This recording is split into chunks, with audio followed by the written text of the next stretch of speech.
solemos hacer esto.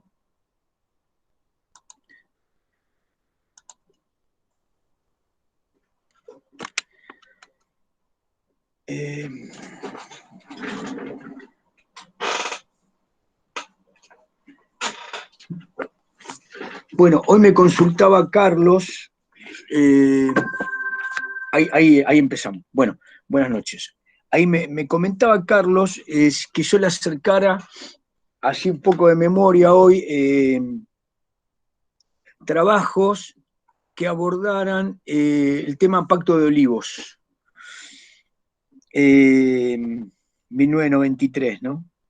De esto se empezó a hablar en 1992, pero el año fue 1993, las leyes y demás, la ley de convocatoria. La verdad es que me puse a pensar y específicamente, Carlos, estuve buscando un rato, me parece que tenía algún texto, debo tener algún texto, que abordaba, creo que María Matilde Olier abordaba el tema de las coaliciones políticas, por ese lado me parece, pero no te quiero mentir, la cuestión es que el Pacto de Olivos como texto no tengo nada que tenga un trabajo específico. Lo que sí me parece, y es un comentario que yo les puedo hacer a los demás, que puede servir, es en general una forma bastante interesante de buscar por escuelas o por especificidad es abordar los manuales que tenemos, los generales. Yo diría, si entran por la academia, está muy fragmentado, la escuela histórica muy profesional y en algunos casos más anquilosada, porque tienen ramos del derecho y de la diplomacia y de parlamentarista y termina siendo a veces una crónica. Pero en el caso de la historia de Paidós, en la historia de Paidós que dirigía Alperín, el tomo, este tomazo, en realidad, que es el último que escribe Novaro. El anterior es de Novaro y Palermo, el de la dictadura, y que también es un tomo muy importante. Y Argentina en el fin de siglo, Democracia, Mercado y Nación, 1983-2001. Esta puede ser una buena entrada para la primera búsqueda, y seguro que en el aparato erudito encuentran trabajos específicos, seguro. Yo le decía a Carlos que seguramente una gran cantidad de trabajos son de corte periodístico, digamos, ¿no? Crónicas de corte periodístico, etc. Este es un buen manual para entrarle a ese tema. Otro que puede estar más actualizado es un recorte muy general, pero el de Luis Alberto Romero, La breve historia, le agregó unos cuantos capítulos a la parte de fin de siglo, y seguramente iban a encontrar de nuevo una cantidad en el aparato erudito, una cantidad de autores en relación con esto. El caso de Quiroga, en el tomo 10 de la Nueva Historia de Sudamericana, que usamos nosotros también. Después hay un trabajito, estos todos están citados en el programa, de Novaro y Palermo, se llama La historia reciente. Y no tuve tiempo de buscarlo, pero me parece que en alguno de los capítulos, pues esta es una compilación, hay un borde, seguramente hay trabajos que hablan de la cuestión.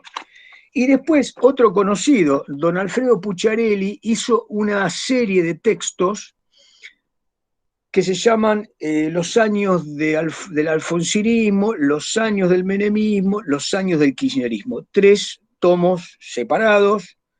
A mí me falta el de los años del alfonsinismo, se me escapó, en su momento no lo compré, en algún momento lo voy a hacer.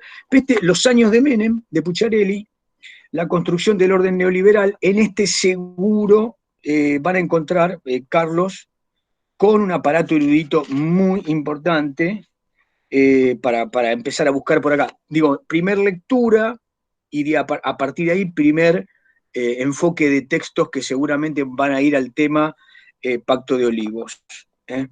Por ahí, y después me parece que se puede googlear por el lado bueno, tanto Novaro como Palermo y gente que trabaja con ellos, digamos, desde la sociología política y desde la ciencia política, siguen trabajando, tienen muchos mitallos que están con estos temas, ¿no? Así que eso es lo que yo les puedo aconsejar sobre esta cuestión, ¿no? Dale, gracias, Juan, igualmente. Bueno.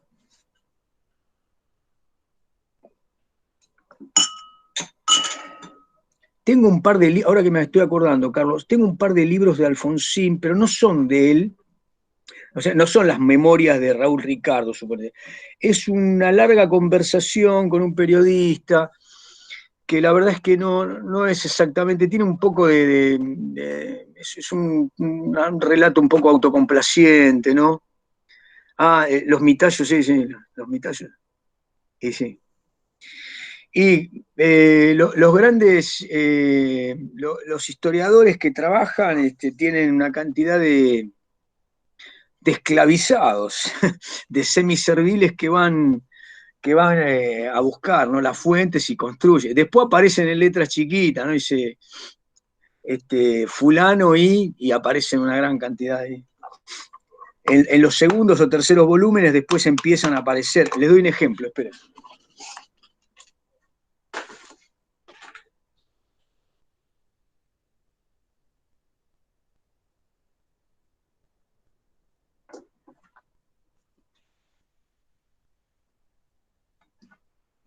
Este escribió Novaro sobre el kirchnerismo, ¿no? Se llama Los límites de la voluntad. Entonces aparece Novaro, Bombecchi, Cherny, y a veces, si uno entra acá, se encuentra con otros nombres, ¿no?, más chiquitos. Esos fueron mitallos en un tiempo y ahora alcanzaron la página de inicio. Y bueno, ahí vamos. Bueno, preguntas de ustedes, alguna cosa que por donde le quieran entrar, avanzaron con la lectura. ¿Está todo bien? La verdad que me estuve concentrando mucho en los textos con los que tenemos que hacer el trabajo. Honestamente, es como que prioricé esos y estoy poniendo otros en stand-by. Está bien, está muy bien. Que la mayoría prácticamente.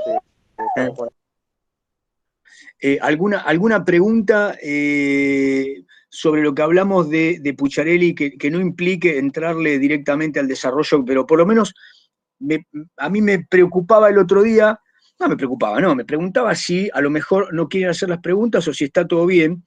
La idea de trabajar Pucciarelli es porque es un texto marxista más o menos clásico, que le entra un periodo con la nomenclatura marxista, con los principios y las relaciones, y bueno, la idea es que ustedes puedan comparar ese texto después con los otros que están en la biografía, que tienen otra trama de recorrido descriptivo, de vínculos de principios, de conceptos, etc. Entonces, digo, para no escuchar siempre lo mismo, me gustaría escuchar a otros. ¿Se perdieron un poco con el tratamiento de Pucciarelli o está todo bien?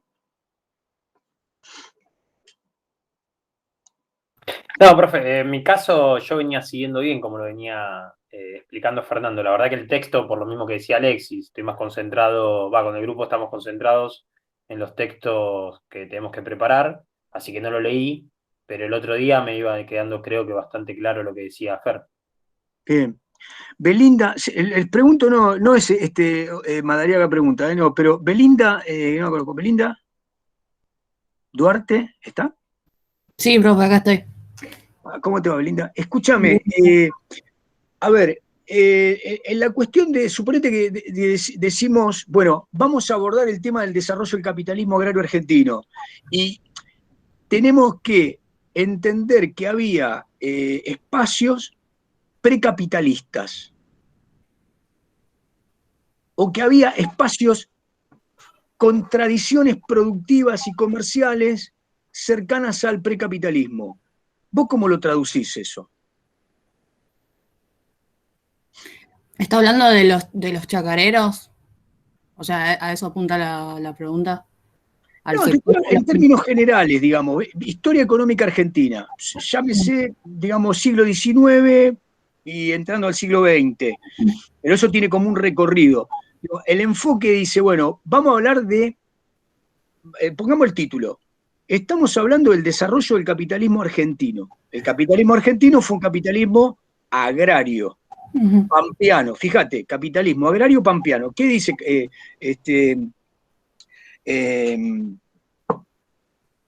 Pucciarelli? Dice, ese capitalismo fue deforme, ¿sí? Fue un capitalismo deforme, y da las razones por las cuales. Fue periférico, fue monopolista, fue dependiente. Entonces, digo, sin entrar en esto, yo te pregunto, ¿por qué capitalismo agrario pampeano? Y las márgenes.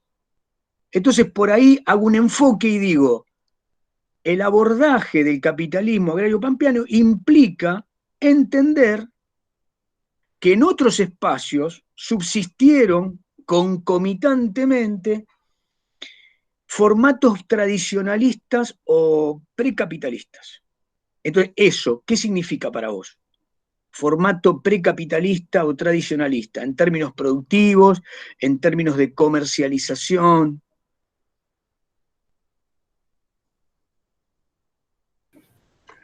No sé. No sé si no estoy entendiendo la pregunta o no. ¿Puedo Pero probar? más No le digo No, contestar, no, pero no. Por ahí hago una pregunta. Tienen la palabra prohibida Alexis Ferrer y tienen la palabra prohibida Maximiliano. Si me doy, escuchen, soy un censor hoy, en este momento. No, quería escuchar que hagamos esta inmersión pedagógica. A ver, Camila Seijas. Sí, aquí estoy. Hola, Cami, ¿cómo va? Hola, aquí corriendo atrás de usted, de Jacobo Wix.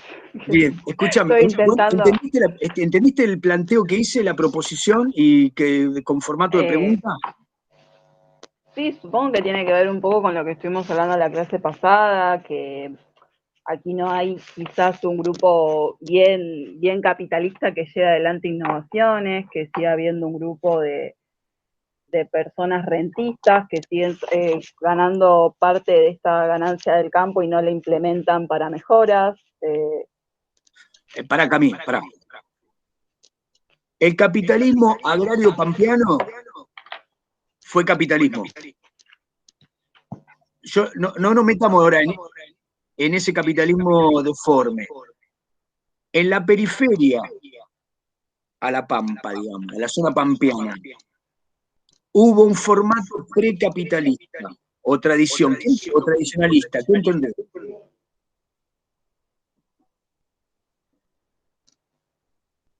No puedo formular una respuesta. Pensemos.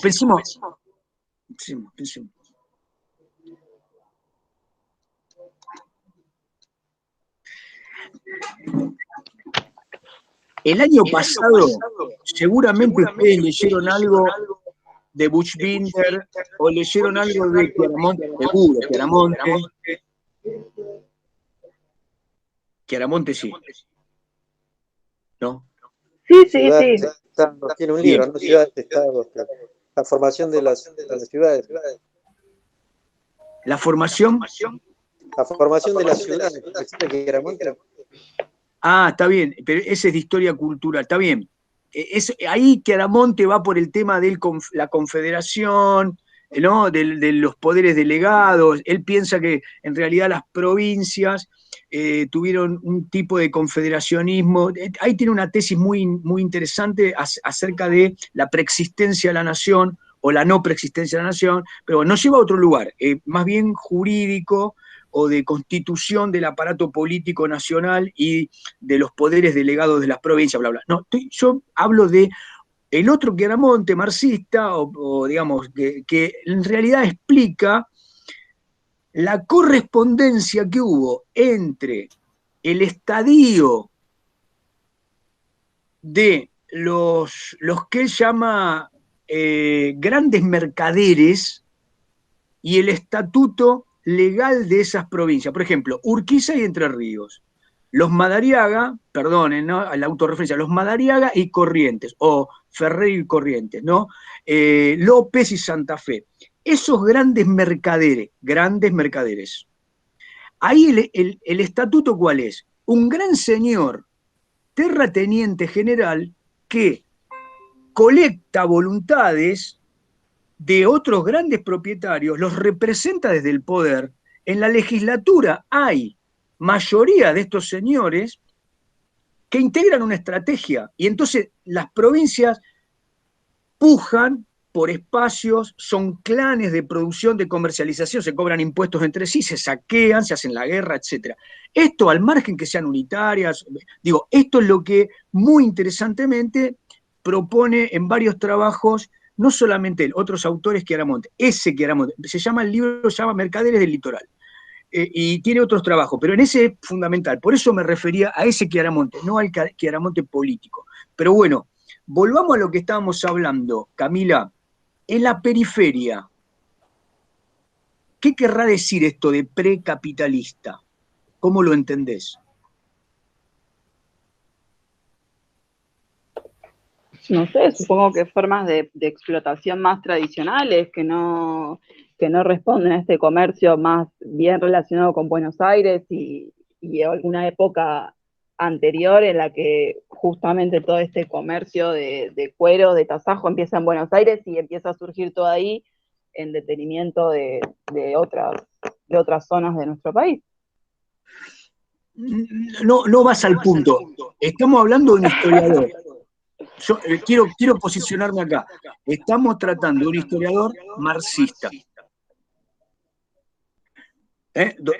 Pucciarelli nos dice: el capitalismo clásico es la concentración de los medios de producción en la burguesía, concentra, unifica la propiedad, domina y barre otras formas precapitalistas, y todos aquellos propietarios menores son barridos por estas relaciones capitalistas en su avance hasta convertirlos en proletarios, o trabajadores u obreros. De trabajadores al que se le extrae valor de su trabajo, y burguesía. Digo, un marxista piensa en términos clásicos cómo es que un escenario de desarrollo capitalista es deforme y tiene comparativamente una relación con esto. Siempre que llama precapitalista algo, hay una cantidad de características que ustedes no me han mencionado y que quiero que las pensemos juntos, porque si no, a los textos que nosotros le estamos presentando, a algunos, ustedes no le van a sacar lo que nosotros queremos que le saquen. Acá lo que tenemos que hacer es percibir la textura de los principios históricos, en este caso marxista, o más o menos más eclécticos, o más cercanos digamos, al funcionalismo de mercado, que puede ser otra calidad de texto. A ver si puedo aportar no, Leandro, un poco. Vos sos el tercero que está censurado. No, eso es joda. Ya los dejo, esperen. Pero quiero a ver a alguien que no conozco o porque no me acuerdo en realidad. Castaña, Nicolás Castaña. Nicolo. ¿No está, Nicolás? No, porque hay algunos que no me acuerdo. Rodrigo Ponte, no lo conozco. Rodrigo. No está. Acá estoy. Vamos. Rodrigo, ¿cómo lo entendés vos? Sí. Esto que estamos... Los medios de producción precapitalistas, la propiedad feudal. En general. En general. Bueno, sería la explotación del señor feudal de los campesinos y siervos. Parémonos ahí. Muy bien, Rodrigo. Parémonos ahí. A ver, escuchen, hay toda una tradición historiográfica que en la Argentina, desde el marxismo, planteaba que el formato con el que surgió el capitalismo era un formato que había dejado la tradición hispánica.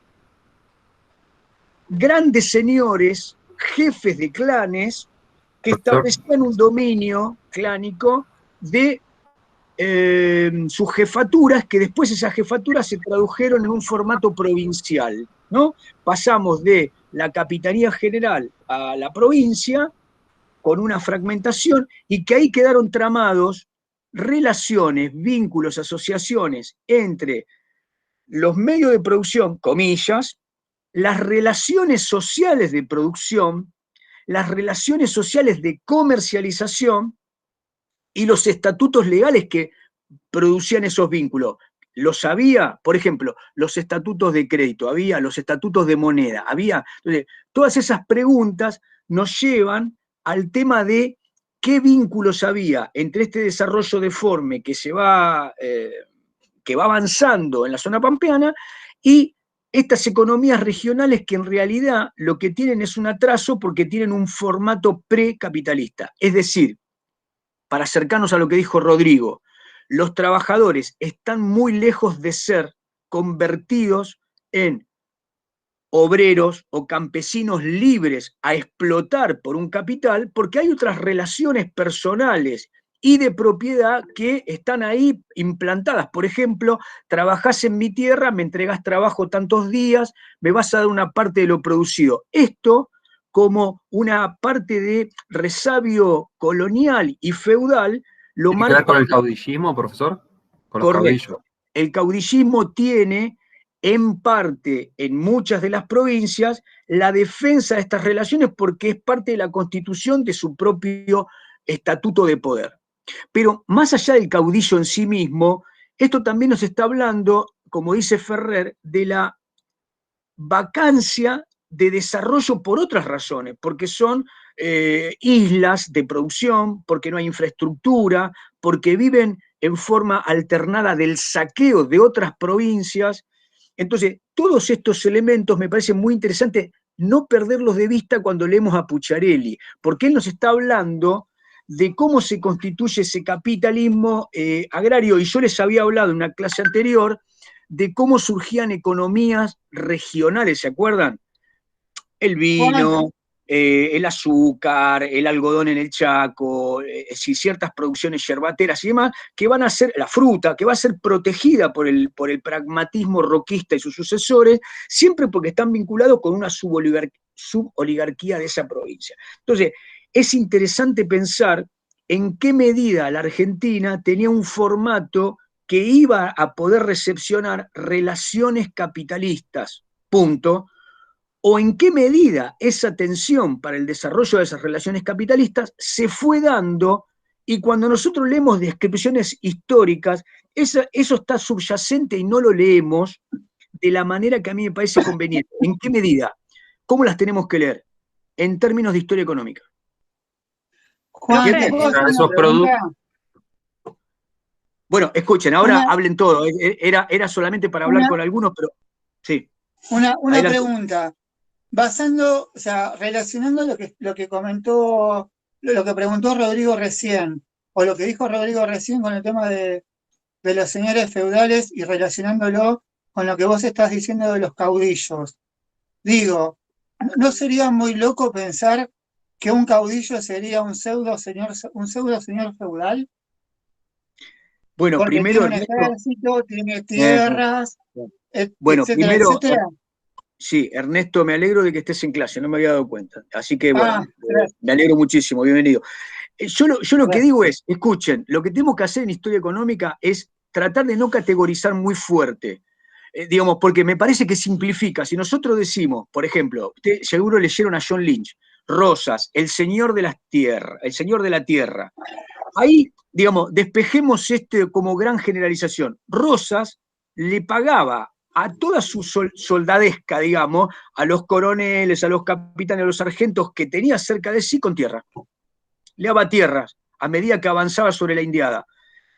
Esto era una forma de paga porque él no podía emitir moneda o había momentos que pretendía extender este dominio. Ahora, tenemos que hablar de rosismo, yo diría no de feudalismo, sino tratar de establecer formas en las cuales el capital no había ingresado. ¿Cómo ingresa el capitalismo? Bueno, profesor, puede ser que entonces... Explico esto. Un ejemplo, que Aramonte dice que un formato de entrada del capital en el siglo XIX, las primeras décadas, 1820, 1830, 1840, en algunas provincias, era la habilitación. Venía un comerciante, el capital comercial, introducía una cantidad de mercancías importadas y otras del rubro, se instalaba como un mercader en una zona que era auspiciosa y habilitaba. ¿Qué era? Te doy herramientas, te doy galleta, te doy conocimiento, te doy organización, ¿a cambio de qué? Que vos me des tanta cantidad de lo producido como lana, cuero de ovejas, cereal, después más adelante cereal. La habilitación, ¿qué es? Una forma de crédito. Esa forma de crédito en parte se parece a una inversión a futuro y las hacían los inmigrantes que tenían un capital e ingresaban y se iban aprovechando, iban extrayendo trabajo de pequeños propietarios de zonas más marginales. Cuando pasa el ferrocarril, a esos tipos los barre, porque el ferrocarril introduce otro formato de capital que genera un barrido de la infraestructura y de la inversión mucho más, diría, de mayor calado. Introduce a otros grandes burgueses que ya no generan la habilitación, generan un crédito porque existen entidades crediticias, bancos, etc. Entonces, me parece que tenemos que pensar en esto. ¿Cuál fue la transición entre los formatos donde el capitalismo está entrando en la etapa esta de transición, habilitación, de los formatos que son típicamente capitalistas? Entra el capital colonialista, tiene bancos y introduce un formato de inversión,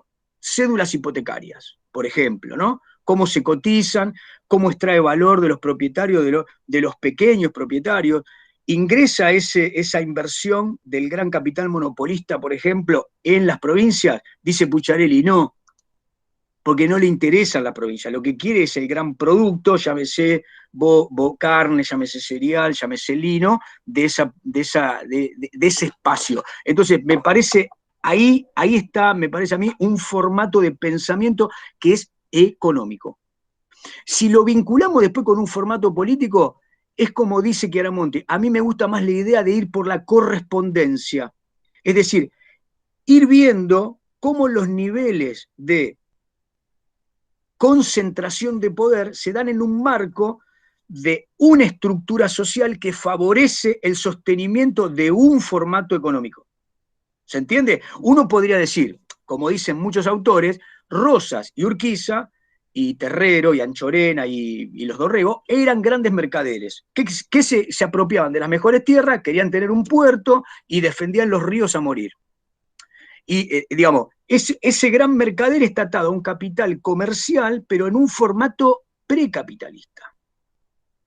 Bueno, ¿por qué decimos precapitalista? Por esto, lo otro. Ahora, en esta instancia que estamos leyendo ahora, necesitamos pensar cómo el gran capital barre esas relaciones precapitales. ¿Cómo las barre? ¿Cómo las disuelve?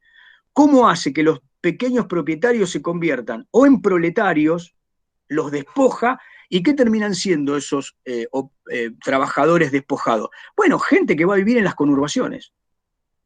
Ese es un proceso muy importante para entender por qué la Argentina, después de este gran desarrollo de un capitalismo agrario, termina en la crisis de ese proceso agrícola, hacia 1920, cuando se para la expansión, comienza un largo y pronunciado desgranamiento de la población rural, que va de las zonas periféricas, como golondrinas, y termina en Tucumán, terminan en Córdoba, y después van terminando en Rosario, en Santa Fe, y después la gran conurbación que es Buenos Aires. Esas conurbaciones, con esta expulsión de mano de obra agraria, responde a un proceso que comenzó antes en los formatos precapitalistas que fueron barridos por el capital, como dice Pucciarelli, ¿no? El gran capital monopolista es el capital imperialista, es decir, todo el capital que decíamos el otro día ingresó a los ferrocarriles, a los bancos, como empréstitos al Estado. ¿Qué interés tenía? ¿Qué objetivo tenía? Unificar una producción estableciendo reglas de concentración capitalista. Lo que no pudo hacer fue unificar a los propietarios y le quedaron rentistas terratenientes, burgueses que introducían el capital, pequeños propietarios que introducían una parte de capital y se autoexplotaban como economía familiar, y después los proletarios del campo, es decir, los que iban a levantar la cosecha, que iban en un tren, los golondrinas, ¿no? Los que se iban y volvían de Europa. Entonces tenemos esas cuatro clases que no son burgueses y trabajadores explotados. ¿Me explico? Este más o menos es el cuadro en el que yo tengo que meter Pucciarelli, para que nos sirva, ¿no? Para que la lectura de Pucciarelli nos sirva. ¿Qué nos está diciendo? Y después cruzarla con los otros textos que tenemos, que son más sencillos porque en realidad son más descriptivos y son funcionalistas de mercado, ¿no? Sí, Juan, decirle, te hago una consulta, perdón. para que estaba, antes le dije a quién era, a Jorge. Jorge, dale. Dale. No, está bien, no, yo simplemente quería agregar algo. No, bueno, ahora después de lo que dijo usted está mucho más claro. No, igual Adamowski también en clases populares habla un poco de esto, ¿no? De cómo Sí, quedan, sí. nada, cómo queda partida esa clase rural, ¿no? Lo que les va a pasar es que esto que estamos diciendo en estas clases, que me parece que es más sistémico, olvídense de las unidades, porque esto pasa en décadas. Entonces, todos estos procesos, cuando lean historia de la clase media, historia de las clases populares, empieza porque visto desde, digamos, desde los productores o desde los sectores que van a los trabajos urbanos, el proceso empieza a generar, me parece a mí, grandes líneas de construcción, ¿no? De los procesos generales, ¿no? De procesos generales. Bueno, no sé, ¿quieren decirme algo? ¿Alguno? A ver, ¿alguno más que no entendió? A mí me quedó una consulta, Juan, lo de las clases, digamos, parasitarias, que forman parte de la estructura clásica, digamos. ¿Cómo terminan metiéndose en esta nueva estructura económica? Los grandes propietarios, digamos, que son herederos de la tierra. Claro. A ver, vamos a tratar de pensar, esto lo dice Pucciarelli, pero no importa, ustedes lo leyeron seguramente en otro formato. A ver, ¿cuáles pueden ser distintas formas de transformar el escenario a fines del siglo XIX por el gran capital imperialista y por la expansión de los países desarrollados en la segunda revolución industrial, digamos? El vapor, etcétera, etcétera, genera a la vez una exportación de capital, una fuerte exportación de capital. Bueno, entonces, buscaban maximización de la renta. ¿Cómo transforman ese escenario heredado por los nacientes estados modernos de Latinoamérica? Bueno, un formato que dice Pucciarelli y dicen otros autores existe siempre son las grandes haciendas, los grandes señores, y al lado de esos grandes señores, minifundios. Una gran cantidad de minifundios. Colombia, Venezuela, Perú, etcétera, tenían este tipo de producción. Minifundios que, digamos, producían casi para el autoconsumo, sin generar mercado, sin excedente, muy esclavizados. Y por otro lado, las grandes, digamos, haciendas, las grandes propiedades. En el caso de Argentina, eso no ocurrió. Es más heterogéneo. Pero de cualquier manera, volvamos a esta visión, digamos, dual, ¿no? Minifundios por un lado y grandes haciendas por otro.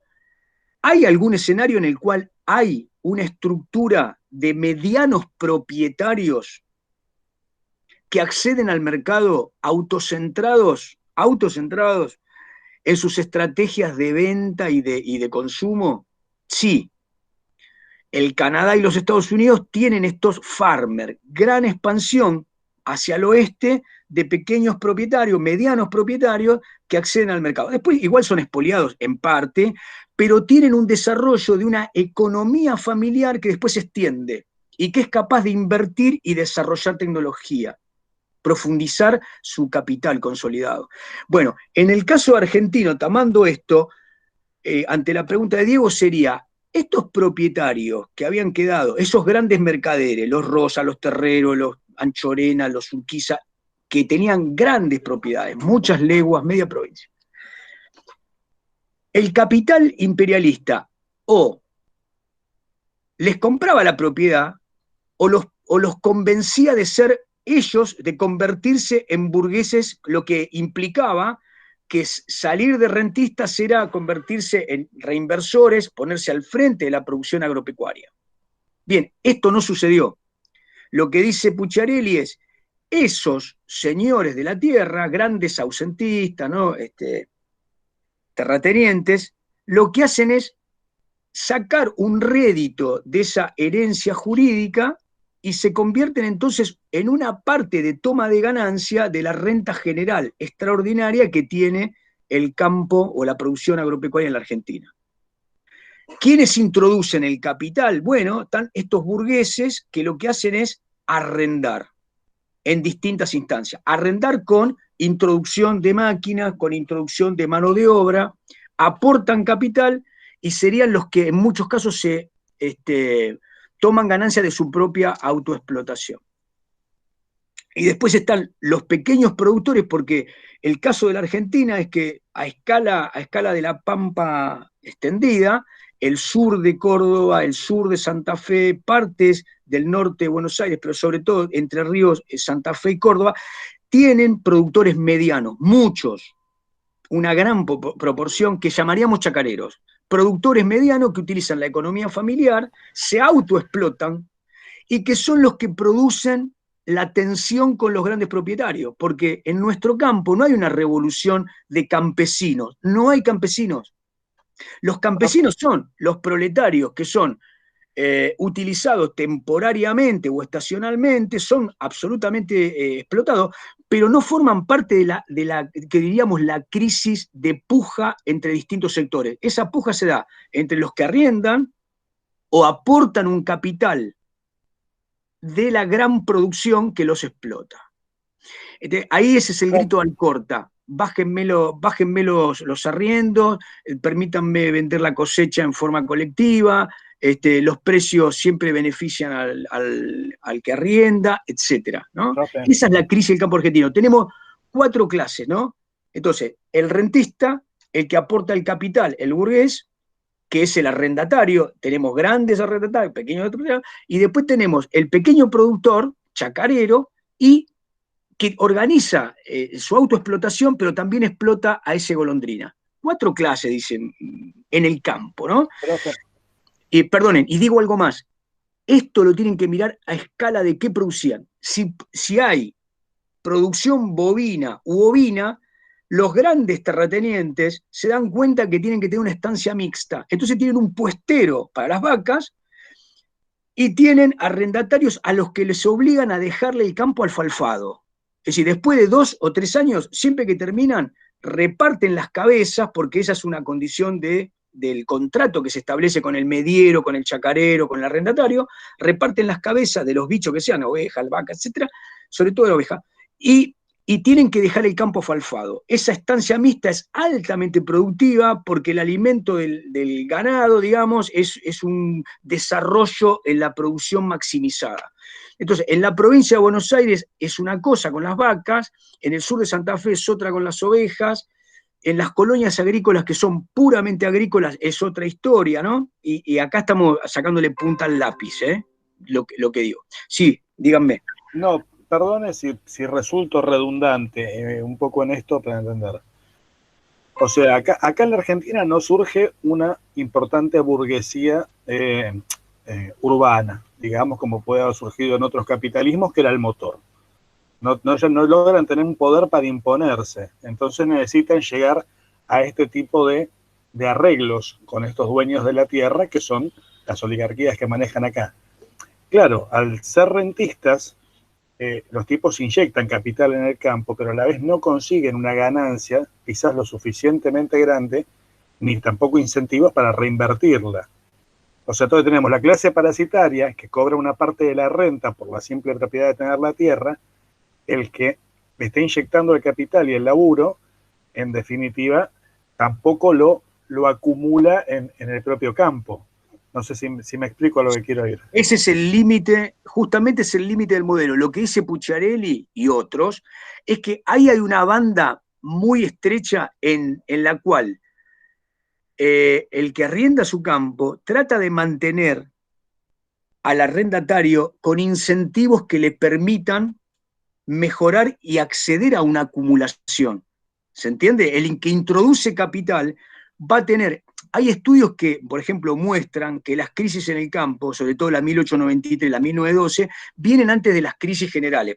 ¿Por qué baja el precio de lo que hoy diríamos de las commodities? Baja el precio de lo que se exporta, y entonces hay un aumento, es decir, los rentistas tratan de protegerse y eso genera que se reduzca demasiado la banda en la cual los arrendatarios establecen el marco de beneficios con los cuales generar una expansión de su modelo de acumulación capitalista. Ahora, lo que vos decís... Con esto de los bancos garantidos, de finales del 80, que uno tiene que, o sea, se produce la deuda interna, como pasaba en Estados Unidos, que tenía ese modelo financiero, digamos, en el cual ellos cambiaban, digamos, para poder emitir, había que depositar primero en oro. Entonces creo que también con esto de reemplazar fiduciariamente, digamos, el empréstito que se hacía al campo, mediante una deuda interna y ya reemplazar lo que sería una deuda externa, para poder darle un balance financiero, digamos, al mercado. Una copia, digamos, de lo que era Estados Unidos. No eran empréstitos, vos te referís a las cédulas hipotecarias. Sí. Claro. Bueno, eso, sí, los bancos garantidos, obviamente va a ser un proceso de especulación, después lo vamos a ver en lo político, ¿no? Del año 88 al año 90, lo que se da es una gran especulación, que después no se vio reflejada en la capacidad productiva de Argentina. Es decir, esa burbuja de gran cantidad de intereses que se montan sobre una superganancia futura tiene un límite, ¿no? Entonces, esa especulación se dio en algunos casos en los ferrocarriles, pero sobre todo en las tierras, que van a tener un incremento de valor muy importante en torno a que las exportaciones, crecían, y crecían los precios y la demanda de Europa, ¿no? Sí, esa sería la parte de la deformación financiera que van a tener los sectores que nombró Maxi en las primeras clases. ¿Se acuerdan que él habló de Peña y la introducción de una clase parasitaria que está entre el rentista, entre el burgués que arriesga, es el que de alguna manera toma parte de esta mercancía crédito entre las grandes bancas y los tomadores de crédito acá adentro. Es decir, se benefician con la especulación y son una clase, obviamente, parasitaria, muy parasitaria, pero sería una clase financiera, parasitaria financiera, que es la que alimenta esta burbuja. Existen tanto para la actividad privada como asociadas al Estado, ¿no? Son los que toman los empréstitos con los que el propio Estado expande su poder, sus edificios, su sistema ferroviario, su sistema de correos, sus escuelas, su funcionariado, ¿no? Es así, sí, está bien. Bueno. Y estas economías regionales, vitivinícolas, frutales, tampoco estarían, no tienen una contención de marco estatal como para poder competir y atlantizarse, digamos, para salir afuera, ¿no? Sí, sí, van a tener una protección. Azúcar se exportó durante una década y media. Después, los costos del azúcar. El azúcar es un gran tema para seguir a lo largo del siglo XX. Perdonen que hago este salto, ¿no? En los años 60, el lugar que elige el PRT-ERP, perdonen que salte, ¿no? El PRT-ERP, Ejército Revolucionario del Pueblo, trotskistas, guevaristas, que deciden dar la lucha en el monte tucumano, digamos, como foco revolucionario. ¿Por qué eligen Tucumán? Tucumán es un epicentro de la pérdida de valor de la producción azucarera, que con Onganía se profundiza, pero ya venía de un deterioro. Tucumán era en algún momento el centro azucarera, y como la protección que el Estado tenía sobre el azúcar duró todo el siglo XX, esa protección fue bajando, y hay una relación directa entre la pérdida de esa protección a la producción azucarera, el cierre de ingenios, la cantidad de gente que queda sin empleo y las revueltas populares y la elección de Tucumán como un centro de gran rebelión popular y eventualmente el centro de la revolución de la guerrilla en esos años, los 70. ¿no? Igual, respondiéndote a vos, Jorge, las economías regionales todas tuvieron protección. Sin esa protección no hubiesen tenido un mercado interno. Por eso yo les hablaba del pragmatismo que dice Rocci.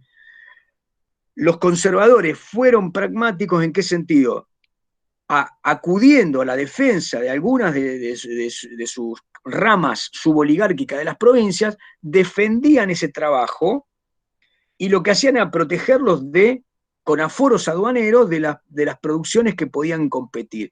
Le mantuvieron, digamos, un proceso de leve crecimiento, hay etapas más fuertes, pero así como hubo crecimiento del vino, de la fruta, del algodón, de la yerba mate, y el azúcar se sostiene, por ejemplo, hubo otras industrias que fueron aniquiladas, como el caso del curtido en Salta. El tema de los cueros en Salta era fortísimo, y directamente cuando se abren las curtiembres con los grandes frigoríficos cerca de la ciudad, Avellaneda, ¿no?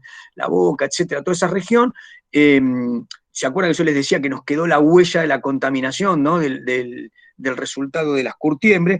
La producción salteña es aniquilada, así queda casi reducida a un pequeño artesanado que hoy lo pueden ver para los turistas, pero mínimo, ¿no? Ahí tenemos un contraejemplo. Esa fue una producción no protegida, ¿no? Bueno, pero todas fueron protegidas. Bueno. Sí, lo que quería perdón, como dato, nota de color, los ingenios azucareros en Tucumán fueron verdaderos centros de esclavismo. Sí. O sea, un tío de mi papá contó cómo tuvo que escaparse tirándose del tren antes de llegar a la estación, correr a campo traviesa porque la policía lo buscaba por la supuesta deuda que tenía dentro del ingenio, que le pagaban con bonos, donde podía consumir ahí adentro. Hoy no cambió mucho igual, ¿eh? O sea, una aventura. Sí, sí, sí. Bueno, me parece muy interesante. La Forestal es un ejemplo de eso. La Forestal en el norte de Santa Fe es un ejemplo claro de eso, de lo que estás contando vos, Alexis. No, pero escúchame, Ernesto, es un poco más complejo. Hay un autor que se llama Gori, que escribió el texto que se llama La Forestal. El caso de La Forestal es una concesión del Estado a una empresa, es decir, viene el gran capital, monta una ciudad con un hinterland, que es el bosque del Quebrachal, ¿no? Y ahí extrae tanino hasta terminar con digamos, el recurso.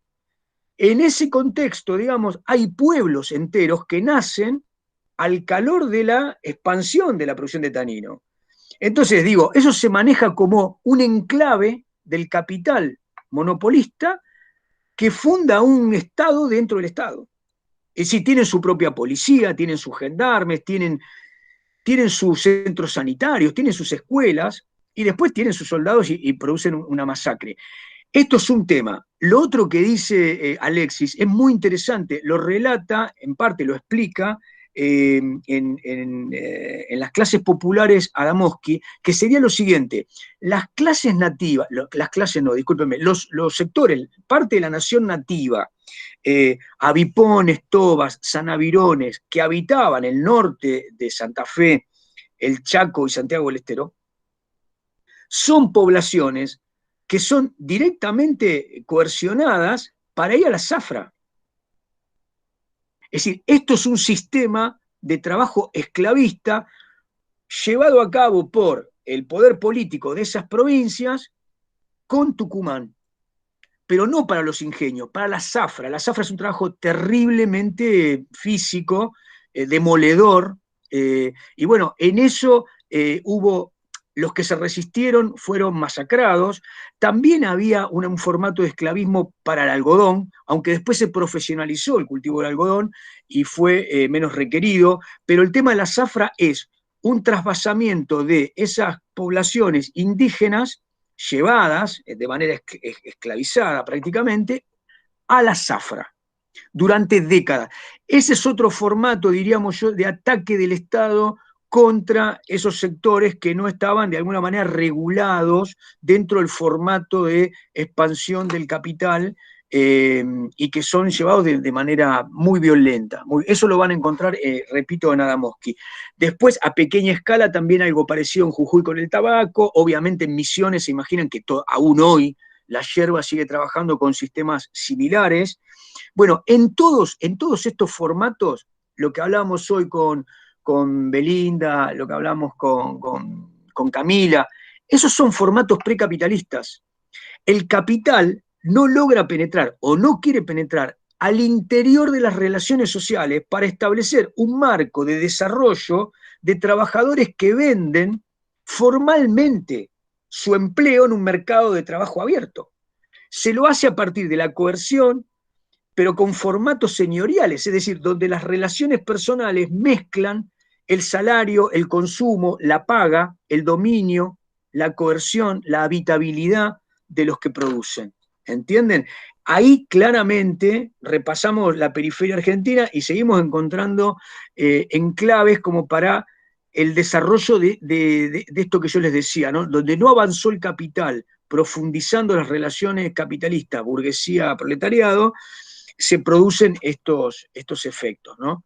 Sin querer simplificar, digo, ahí tenemos que agudizar la mirada con más teoría económica o con historia económica para entender los factores que intervinieron, ¿no? Lo más interesante de todos esos casos es los formatos simbólicos, ¿no? Del dominio, cómo van a persistir. No me quiero hacer muy críptico, pero aparecen un montón de modalidades dentro del dominio que son muy tradicionales, ¿no? Donde obviamente la Iglesia cumple un rol en muchos casos fundamental. Bien, escuchen, yo les quería presentar solamente a modo, no sé si hay alguna pregunta más, si no les presento algo que tenía pensado.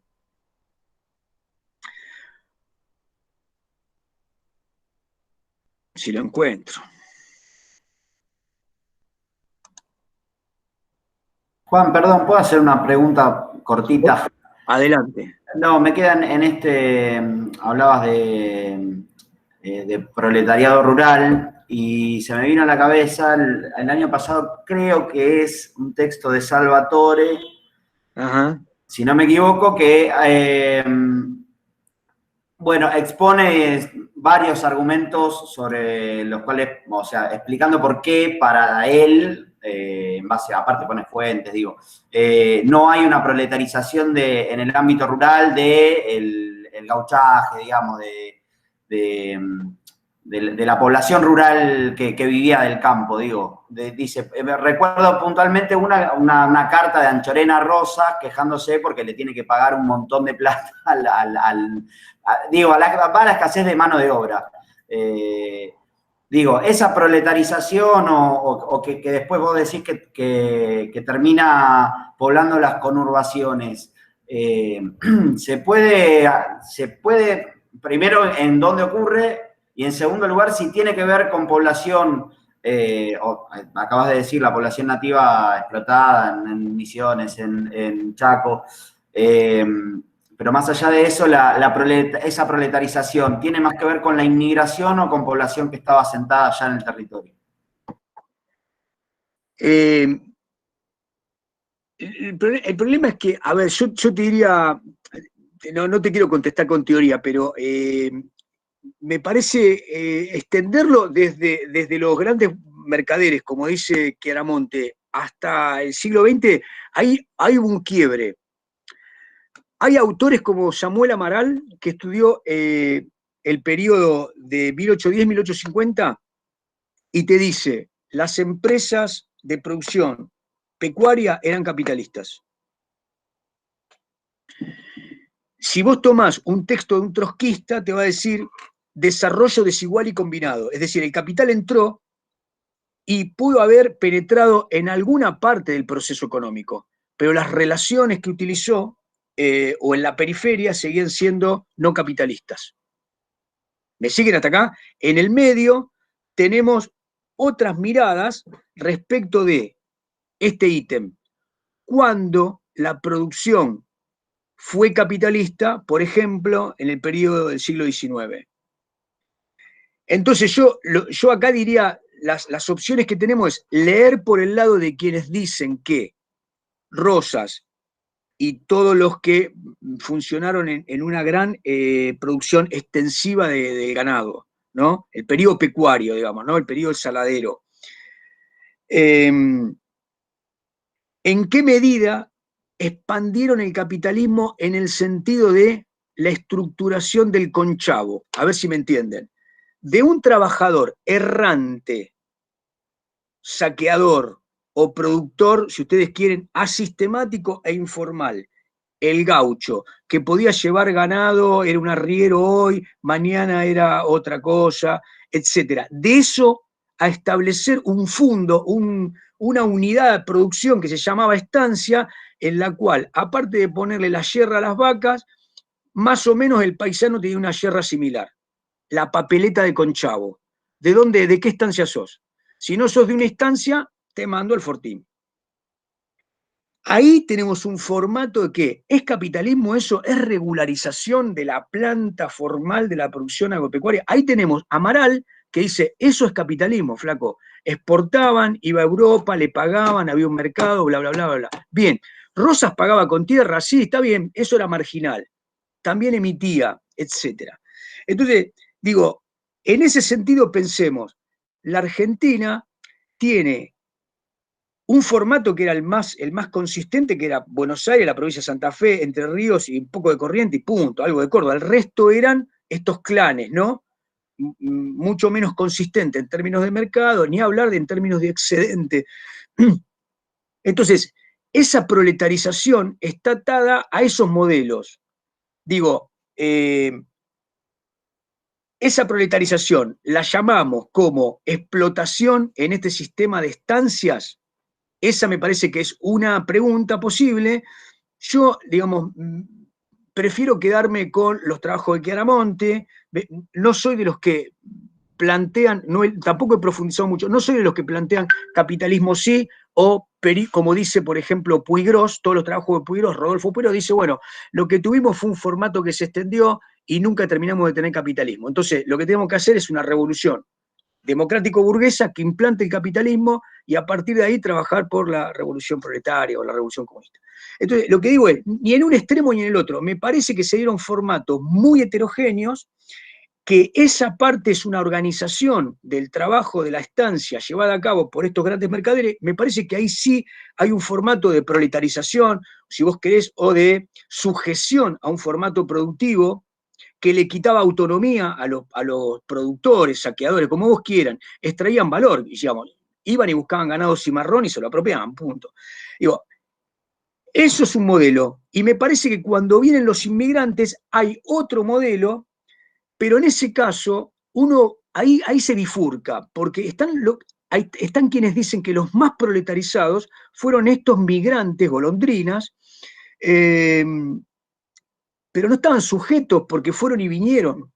Muchos se vuelven, hay como 2 millones que se vuelven a Europa. Entonces, no hay un estatuto, es decir, es por eso ¿cómo decirlo? No hay en el campo un estatuto de sujeción proletarizada tan importante como la del mediero, como la del arrendatario, como la del chacarero, que es estable a través de un contrato, ahí hay toma de valor. ¿Hay peones rurales? Sí, hay una proporción, es menor. Los proletarizados van y vienen. Después no se quedan en el ámbito rural, porque los que se quedan en la Argentina, terminan en la periferia de las conurbaciones, ¿no? En términos general te diría por acá esto.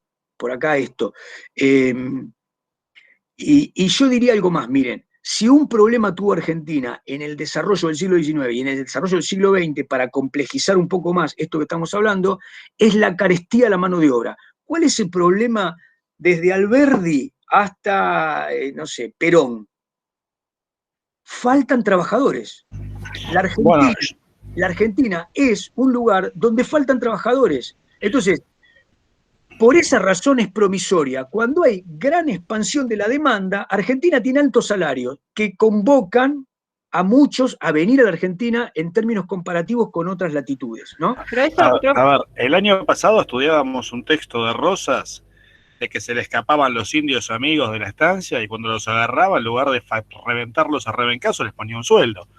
O sea, no sabía cómo corno mantener a la gente ahí adentro de la estancia, se estaba poniendo flojito justamente porque no tenía trabajadores. Sí, yo diría, en términos, hay algunos textos que son formidables sobre el tema de Rosas y los grandes mercaderes, de la necesidad que estos hombres tenían de regularizar el trabajo rural, es decir, establecer con el arriero, con el productor, digamos, con la yerra, con los distintos trabajos de la producción extensiva, que es muy compleja, una regularización. Es decir, vos trabajás acá, trabajás tantos días de acá, no te podés ir de acá. Profesor, digo, es muy interesante hacer una analogía con el hoy. No sé, yo por ejemplo, a mi familia nos gusta ir a cazar y siempre en el centro sur de la provincia de Buenos Aires, ¿no? Siempre andamos desde Las Flores, Rauch, Azul, porque por ahí en el litoral hay italiano, es más de agricultura, esto es más ganadero.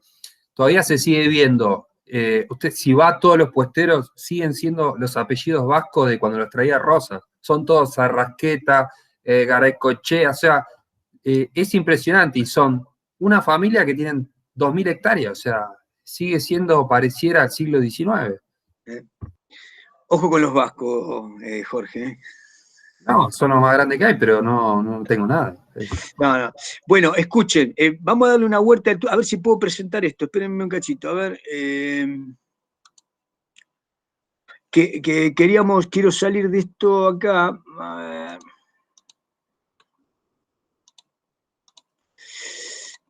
Ahí está.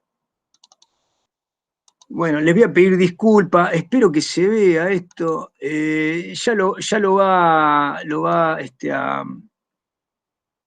a digitalizar el compañero, ¿no? Bueno, se ve, ¿no? ¿Se alcanza a leer esto? Más, ¿o no? ¿Se lee? ¿Para qué le voy a decir que sí, no, Juan? No, la verdad que no. Yo no, por lo menos, no sé los compañeros. Un mapa de Europa, ¿qué era? Ah, bueno, che, tampoco sean así, tiene que verse, carajo.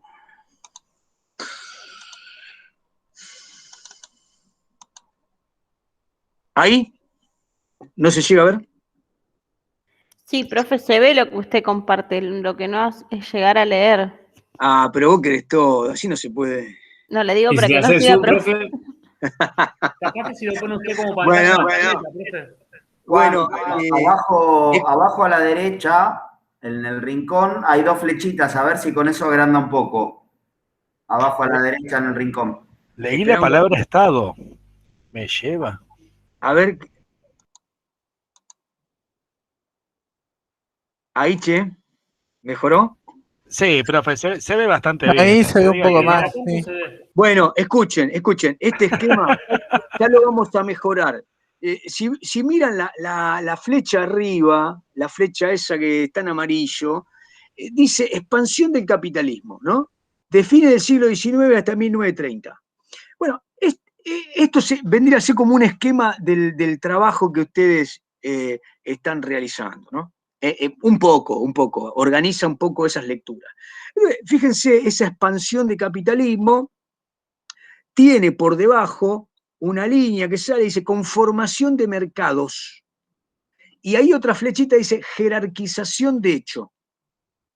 Digo, una de las conclusiones que podemos ir sacando a partir de los procesos económicos, estamos hablando tanto en el ámbito rural como los que vamos a hablar en el ámbito urbano, es que el mercado produce una gran jerarquización, una gran selección social.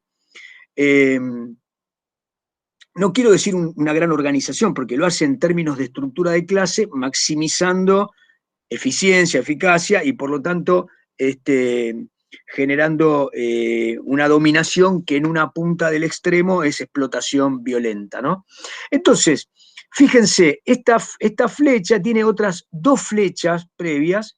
En la primera dice nuevas bases de la desigualdad. O sea, nosotros teníamos una estructura de desigualdad propia del siglo XIX y esta expansión del capitalismo va a traer procesos de expansión social, expansión tecnológica, expansión de mercado, la propia expansión demográfica, pero lo que va a hacer es establecer las bases de una nueva desigualdad. Y la segunda flecha, un poco más avanzada, dice que el mercado introduce con el consumo y la publicidad un proceso de estandarización. Esta estandarización la podemos traducir por homogeneización de consumos, establecimiento de hábitos, que son los que también van jerarquizando la estructura de clases, ¿no? Entonces, si ustedes miran un poquito a la izquierda de su televisor, señora, ¿no? A la izquierda arriba, aparece ahí en la expansión del capitalismo cultura de la élite, clases o sectores dominantes, ¿no? Bueno, digamos, la élite y algunos sectores subalternos a las élites, que ustedes después van a ver, son los que dominan el proceso de origen, de la expansión del capitalismo, ¿no? Bien, ahora, un actor fundamental en este proceso es el Estado. Hay un cuadradito, dice Estado, y debajo de ese hay otro rectángulo que dice inmigración masiva.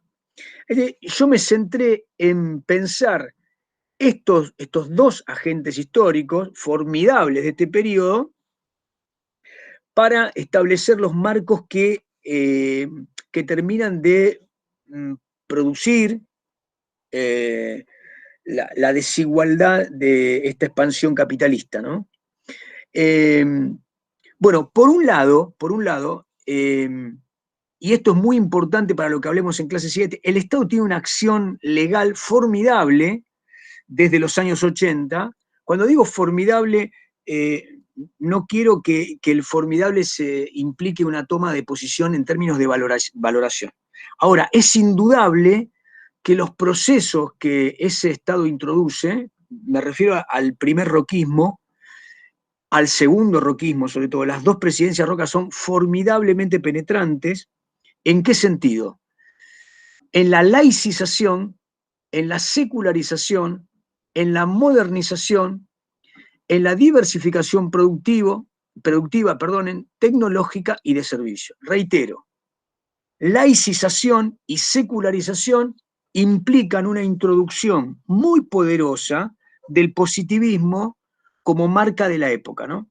El positivismo plantea paz y administración, ¿no? Lo hace en todo el continente, muy fuerte en Brasil y en la Argentina. Paz y administración quiere decir salgamos de la filosofía, salgamos del romanticismo y vayamos a las cosas, digamos, ¿no? El estado de adultez en la sociedad es el estado que, para no reiterarme, es el momento en el cual la sociedad separa Estado de Iglesia, la secularización, y donde produce una cantidad de servicios como estatutos laicos, es decir, son relaciones estatales y sociales. Ahí aparecen fuertemente las tensiones que va a tener la sociedad tradicional anteriores al roquismo, y donde las tensiones fundamentalmente se dan con los que van a patrocinar la continuidad del monopolio digamos, de la Iglesia Católica en términos culturales, en términos de control social, en términos de festividad, es decir, en buena medida, el laicismo produce las condiciones de posibilidad de una gran expansión capitalista. Hoy diríamos, sin el laicismo legal del año 82, 84 en adelante, difícilmente se hubiese podido construir un capitalismo que avanzara. Voy a dar un ejemplo. Sarmiento decía, bueno, me parece que el que dejó las mejores enseñanzas para los ñatos que vienen en el 80, ¿no? En el sentido de gran burgués que después fue convertido en otra cosa. Sarmiento decía, educar al soberano, ¿qué significaba? Bueno, hoy los que leen poco dicen, bueno, Sarmiento quería construir escuela. No, Sarmiento que quería era una sociedad que a través de la lectura se convirtiera en consumidor y en propietario. Es decir, construir una sociedad capitalista implicaba que el que no leyera, no podía leer publicidad, no podía consumir, no podía pertenecer nunca al primer proceso de alfabetización del capitalismo. Hoy estamos discutiendo que el que no tiene una computadora y no maneja los medios digitales difícilmente puede trabajar o consumir de la mejor manera. Bueno, fines del siglo XIX, Sarmiento estaba diciendo, los que no sepan leer y escribir no van a poder consumir en un mundo donde los grandes capitales van a tener empresas que se van a basar en la publicidad. ahí traducir Sarmiento es un gran burgués que lo que está diciendo es hay que convertir en soberano implica darle ciudadanía en términos económicos, que sea un consumidor libre, un productor libre, etc. Más allá de que después él adhería al proyecto Farmer, ¿no? Bien, entonces, digo, esa laicización tiene por un lado el modelo de expansión del sistema educativo, claramente, y la otra línea de igual profundidad es la lucha contra la iglesia, que termina obviamente con Roca excomulgado, es decir, rompemos relaciones con el papado, con Roma, durante un periodo largo, a partir de, obviamente, que la iglesia pierde no solamente el control del registro social, del registro civil va a ser ahora una potestad del Estado, y por otro lado, rápidamente la pérdida del control de la educación para la iglesia es un golpe mortal, ¿no? Hay muchos trabajos que hablan de los vaivenes, ¿no? Si bien la iglesia va a ser derrotada en estos 80, después va a volver y los conservadores van a tener que pactar más adelante. Pero en este periodo claramente se producen las condiciones jurídicas y de desarrollo social para la expansión capitalista. Obviamente, imagínense la pérdida del control del escenario cultural para la iglesia, es un proceso muy, muy importante. El otro es el de claramente unido a la laicización, es la secularización, ¿no? Claramente, digamos, la Argentina del romanticismo al positivismo gana un proceso de clima, de atmósfera, de gran desarrollo científico, de gran producción intelectual. La Argentina va a ser un faro desde inicio del siglo XX de toda América, ¿no? Entonces, es muy interesante pensarlo así, para tener un pie en la historia cultural. No había en la Argentina, a partir de la generación, digamos, dorada de los liberales románticos, a mí me gusta decir liberales románticos pseudo-socialistas, porque leían a los primeros socialistas, no había posibilidad de establecer un marco de disputa política si no era libresca. Es decir, el escenario de Buenos Aires y sus alrededores es la constitución de una opinión pública que desborda lo que había pensado Mitre. Mitre, digamos, el creador del periodismo como uno de los vínculos con la política. El fundamental teatro de la política para Mitre es tener un periódico, obviamente para Hernández, para Sarmiento, todos tenían un periódico, pero eso va a ser desbordado en las primeras décadas del siglo XX, y entonces no vamos a encontrar una línea anarquista, por más pauperizada que esté, pauperizado que esté ese grupo, que no tenga una publicación.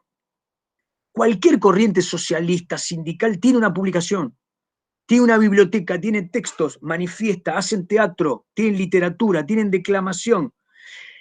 Esto me parece que es un continente cultural un poco perdido en nuestra historia, o devaluado y ganado por otras líneas, ¿no? Lo que sería esta gran difusión, gran avance sobre el pensamiento laico. Todo esto, en buena medida, se hace en contra de la iglesia. Socialistas, anarquistas, liberales, hasta los conservadores, tienen un enemigo muy portentoso, que es la iglesia, que quiere sujetar todos los procesos expansivos del pensamiento. Ustedes imagínense estos orígenes de gran clima de revolución socioeconómica, tecnológica, hace que la iglesia se convierta en el gran faro del tradicionalismo statu quo. Bien, de todos lados le van a pegar, eso me parece que es muy importante, y unido a esto viene, digamos, el gran concepto de la modernización. ¿Qué implicaba la modernización en términos sociales, ¿no? Bueno, ahí hay efectos del positivismo que van por varias líneas, ¿no? Por un lado, el positivismo genera una concepción social biologista o biologicista. Es decir, a partir de Spencer hay muchas líneas que plantean que la inadaptación social es una patología de producción natural, digamos. Los inadaptados tienen que ver con un proceso claramente inabordable desde el Estado y desde lo social. Entonces, desde ese lugar, claramente, cuando digamos, yo los mande a Teherán, o veamos Teherán, vamos a leer a José Ingenieros, a Ramos Mejía, son nuestros Bunge, nuestros primeros sociólogos, son fuertemente darwinistas. Lo que están diciendo es, estos sectores que no logran establecer un marco de inclusión en el desarrollo capitalista, no se pueden adaptar porque naturalmente su estructura biológica no se los permite. Acá pongamos entre paréntesis, esta época hablar de raza era común. Cuando leamos el fragmento de Joaquín B. González, igual que en Sarmiento, igual que en Juan B. Justo, todos, cuando dicen raza como palabra homónima de nación o de grupo social. Es decir, la raza, nosotros no diríamos nunca la raza argentina, porque entendemos que la condición por la cual nos hace argentinos no tiene nada que ver con el enclave social por el cual somos como somos. Nuestras características devienen de muchos otros lugares, no de la naturaleza biológica. Bueno, para el positivismo de comienzos de siglo, esto era así. Pero como muchos de ellos formaban parte de la comunidad médica, muchos eran médicos, hay unido a la modernización un alto avance del Estado. Es decir, la segunda línea de expansión del Estado argentino, ¿en qué se da? Bueno, la primera línea fueron, diría mi amigo anticonservador, ¿no? La primera línea fueron los Remington, ¿no? El ejército, el correo, después vino el ferrocarril. ¿Cuál es la avanzada del Estado en esta segunda oleada, a fines de los 80, los 90? ¿Qué hay? Hay agua segura. Después de la fiebre amarilla hay que tener agua segura. Es decir, hay que dotar de agua como un servicio a la población, para evitar epidemias. Entonces, ¿Obra sanitaria ya se había hecho, Juan, ahí? Se empieza a hacer. Es decir, una ciudad que había sido sobre la planta colonial, hay que levantarla, poner caños y empezar a distribuir agua segura, ¿no? Esto es una idea de Sarmiento, de nuevo, creo que si tenemos un prócer de Sarmiento, no hay otro, pero digo, en términos de las ideas que dejó, a mí me pone muy mal cuando dice que Sarmiento era un educador solamente, ¿no? Bueno, el tipo dice, acá hay que traer agua segura después de la fiebre amarilla, ¿no? El 71. Entonces, esa es una línea que trae todo un pensamiento que podemos llamar el sanitarismo. Los hospitales públicos, la vacunación, etcétera. El hospital, cuando lean Diego Armus, van a ver en qué vínculo hay entre la represión, la xenofobia, el racismo y cómo el Estado dispone una valla ante las primeras generaciones de médicos que reciben a esta horda inmigrante que venía a inundar la ciudad de Buenos Aires, con nuevas pestes, ¿no? Sobre todo con la tuberculosis. Sobre todo con la tuberculosis. Entonces, ahí tenemos educación, sanitarismo, hospitales.